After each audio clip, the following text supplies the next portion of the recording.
Ribuan massa mendatangi markas Brimob tempat Gubernur Provinsi Papua, Lukas NMB ditahan dan diperiksa berkaitan dengan ditetapkan dirinya menjadi tersangka oleh KPK pada tanggal 12 September tahun 2022 di Kota Jayapura. Massa berjumlah ribuan itu berjalan memenuhi seluruh jalan kota dan meneriakkan agar orang nomor satu Papua itu dibebaskan. Menurut mereka Lukas adalah orang baik, dia tidak bersalah, tidak melakukan tindak korupsi apapun uang negara. Namun, KPK berdasarkan laporan dari masyarakat dan alat bukti yang diperoleh terpaksa mengambil tindakan terhadap tersangka yang diduga keras terlibat kasus korupsi di Papua. Lukas NMB merupakan gubernur Papua dua periode sejak tahun 2013 dan akan berakhir pada tahun 2023. Pria yang memiliki nama asli Lomato NMB ini lahir di Kampung Mamit Distrik Kombu, Tolikara, Papua pada tanggal 27 Juli tahun 1967.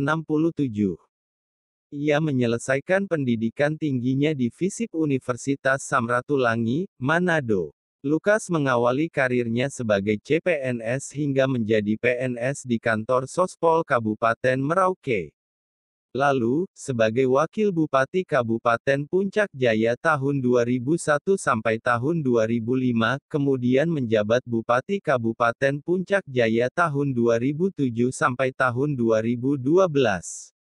Setelah itu, pada 2013 ia mengemban jabatan yang jauh lebih besar yakni sebagai Gubernur Papua dengan wakilnya Clementinal untuk periode tahun 2013 sampai tahun 2018.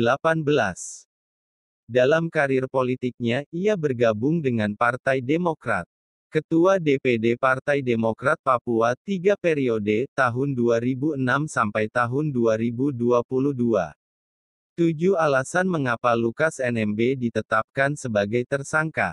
Penetapan Gubernur Provinsi Papua, Lukas NMB, tersangka dalam kasus korupsi, dianggap sebagai langkah berani KPK. Karena sejak KPK dibentuk, pejabat tinggi di tanah Papua, sebagian besar hampir tidak tersentuh dalam kasus-kasus korupsi. Alasan pertama, KPK gerah atas laporan masyarakat yang menuding bahwa lembaga yang anti rasuah ini tidak becus menangani kasus korupsi di tanah Papua. Pandangan masyarakat saat ini adalah KPK seperti berat sebelah. Pejabat tinggi dari provinsi lain, gubernur dan bupati, diseret tanpa ampun, namun tidak demikian halnya dengan pejabat dari Papua dan Papua Barat. Tentang hal ini diakui benar oleh Wakil Ketua KPK Alexander Marwata di Gedung KPK, Rabu tanggal 14 September tahun 2022. Beberapa kali pimpinan KPK ke Papua. KPK selalu mendapat komplain dari masyarakat, terutama dari pegiat anti korupsi dan dari pengusaha.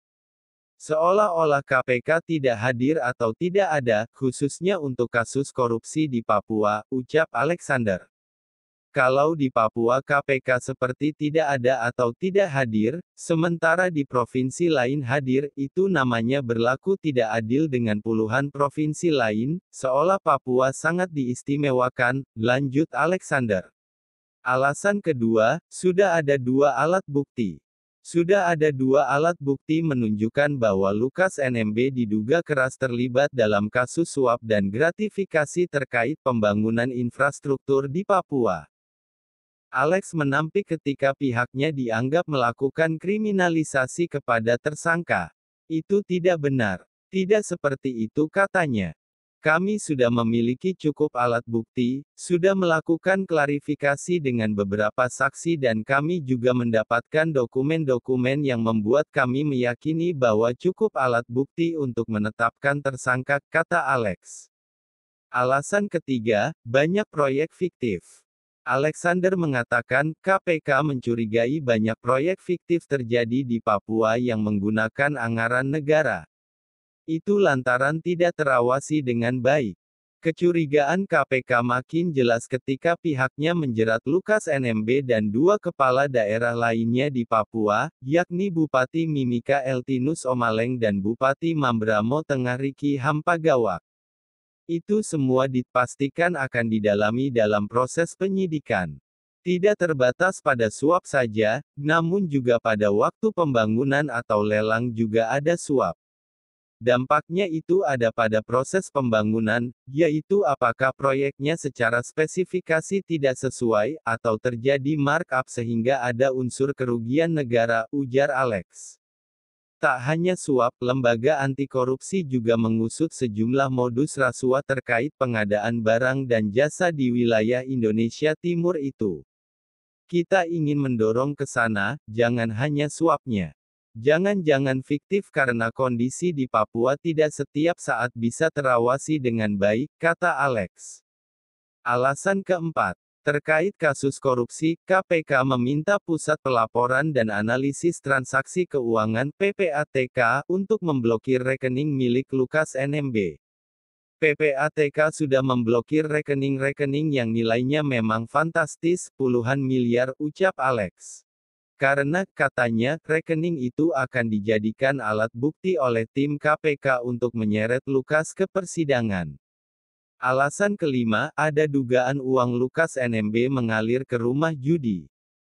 KPK memastikan bakal mengusut dugaan aliran uang hasil korupsi Lukas NMB ke rumah judi atau kasino. Pusat Pelaporan dan Analisis Transaksi Keuangan (PPATK) menemukan dugaan transaksi senilai 55 juta dolar Singapura atau sekitar 560 miliar rupiah ke tempat judi pada rekening Lukas NMB Gubernur Papua.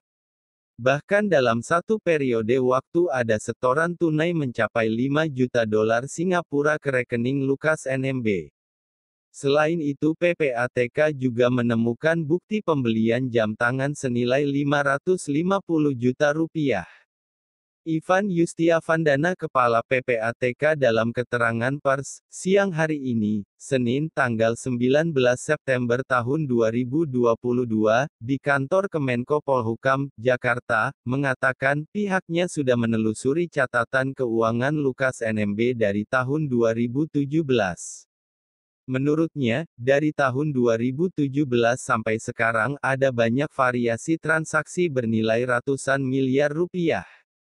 Sejak 2017 sampai hari ini, PPATK sudah menyampaikan hasil analisis, 12 hasil analisis kepada KPK, kata Ivan Yustiavandana, Senin. Ditemukan aliran uang Lukas mengalir ke kasino di luar negeri, maka tidak tertutup kemungkinan Lukas akan dijerat dengan pasal tindak pidana pencucian uang (TPPU). Alasan keenam, mangkir dari panggilan KPK. Alex menegaskan pihaknya bakal segera menjadwalkan pemeriksaan ulang Gubernur Papua Lukas NMB.